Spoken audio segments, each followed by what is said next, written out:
tema se centra no estudo dos fundamentos biolóxicos da conducta humana.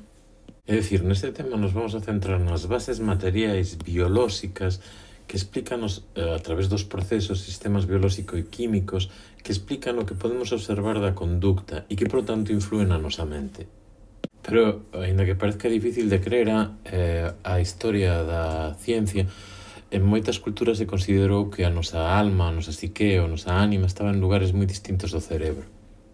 Aristóteles, a pesar de que fala da alma e da psique, e normalmente hoxe en día o colocamos no cerebro, colocaba este gran científico, iniciador da ciencia, da psicología e da filosofía en xeral, no corazón, no lugar, o centro do noso ser. Os egipcios momificaban o corazón, os pulmóns, o intestino e o estómago e consideraban, por exemplo, que nos pulmóns era onde estaba o lugar central de cada ser humano. Así, na Idade Media, pensaban que, igual que Aristóteles, estaba todo no corazón, non no cerebro, ou en algunhas das concepcións filosóficas asociadas á Biblia parece como se a nosa aliento vital metido por Deus no noso corpo estivera en todo o noso corpo. Non é ata xa a modernidade, co filósofo que xa falamos algo dele en clase, que Descartes, cando empeza a preguntarse onde pode estar a unión entre o corpo e o cerebro, e como vimos, o colocaba cunha hipótesis, porque xa habría algo de estudios anatómicos na glándula pineal. Aí empezaríamos a acercarnos a unha visión moderna.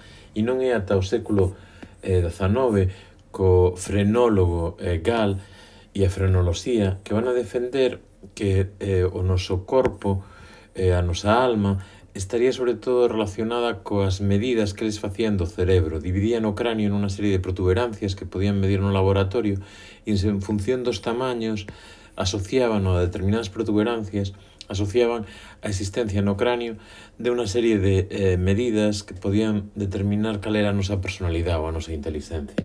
Así, a frenoloxía consideraba que o cerebro era o órgano que da nosa mente. E aquí tedes unha ilustración das distintas partes que eles, con medidas precisas, decían que podían encontrar no cráneo da xente as distintas inteligencias ou posibilidades que describirían a personalidade.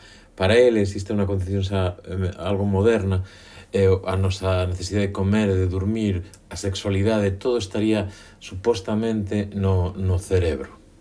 Entón, nos fundamentos biolóxicos da conducta, neste tema, o que vamos a estudiar é o que dende o século XIX, é dicir, en contra do que decía Aristóteles, que estaba a alma no corazón, ou que os egipcios o colocaban máis ben nos pulmóns, ou a frenoloxía, que consideraba que medindo o cráneo podía saber sobre a personalidade ou a inteligencia de cada un. O que vamos a estudiar é o que a bioloxía e a psicoloxía xuntas nos ensinan, é dicir, os fundamentos biolóxicos da conducta se centran no que será a psicobioloxía, a neuropsicoloxía, a psicoloxía biolóxica ou a neurofisioloxía. Polo tanto, vamos a primeiro mirar o que sabe a xenética, como na rama da bioloxía nos di sobre os elementos da nosa conducta. Tamén vamos a ir empezando a mirar o que os nosos coñecementos anatómicos nos ensinan sobre a conducta humana, basicamente con 3 eixos.